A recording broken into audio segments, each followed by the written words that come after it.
તો hello guys, ઓમ નમો નારાયણ. અમે લોકો કોલેજ માટે નીકળી ગયા હતા અને બસ સ્ટેન્ડે પહોંચી ગયા હતા. જો કેટલો વેટ કરે બસનો, ત્યારે અમને બસ મળી ફાઇનલી. યાર કંટાળી ગઈ હતી હું તો યાર. આજે એટલો વેટ કરાયો ને બસે.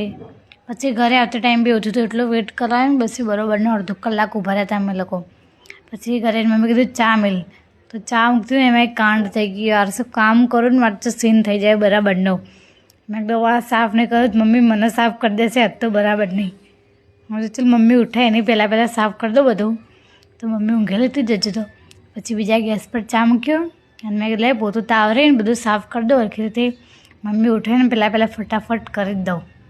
એને બોલવાનો મોકો તો આલીશ નહીં હું. એને ઉઠતા પહેલાં બધું સાફ કરી દઉં. તો જો મેં બધું ઉપર નીચે બધું કમ્પ્લીટ સાફ કરી દીધું યાર. મને એ નથી ખબર કે નીચે બી ચા ઢોળાયું હશે, પણ પછી ખબર પડી કે ચા ઉભરાઈ ગઈ તો નીચે બી વગડી બધું. તો ફટાફટ બધું સાફ કરી દીધું મેં તો. મમ્મીને ઉઠતા પહેલાં બધું ચકાચક એકદમ.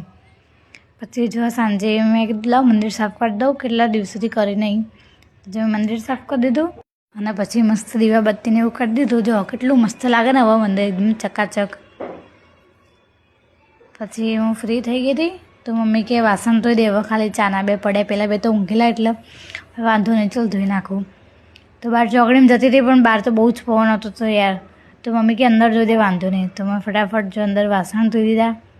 બે વાસણ હતા ને તો મારે વાર લાગી હતી બોલો.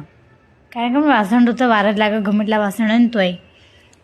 અમે બે તો 5 મિનિટમાં પતી, એમાં 10 મિનિટ લાગ્યા. પછી આજુબાજુ પાણીને એવું ઢોળાયું હતું તો મમ્મી કે એ બી સાફ કરી દેજે, એમને એમ ન રાખતી. મેં કીધું હા એટલી જ ખબર હોય મને. પછી જો આજુબાજુ બધું પાણી ઢોળાતું બધું સાફ કરી દીધું, એકદમ ચકાચક કરી દીધું મેં બધું. અને પછી નવરી થઈ ગઈ હું. તો પછી મેં કીધું શું કરું. પછી મેં ઘડી વેબ સિરિયલ જોઈ. તો આજનો વ્લોગ આટલું જ. મળીએ કાલે. ઓમ નમો નારાયણ.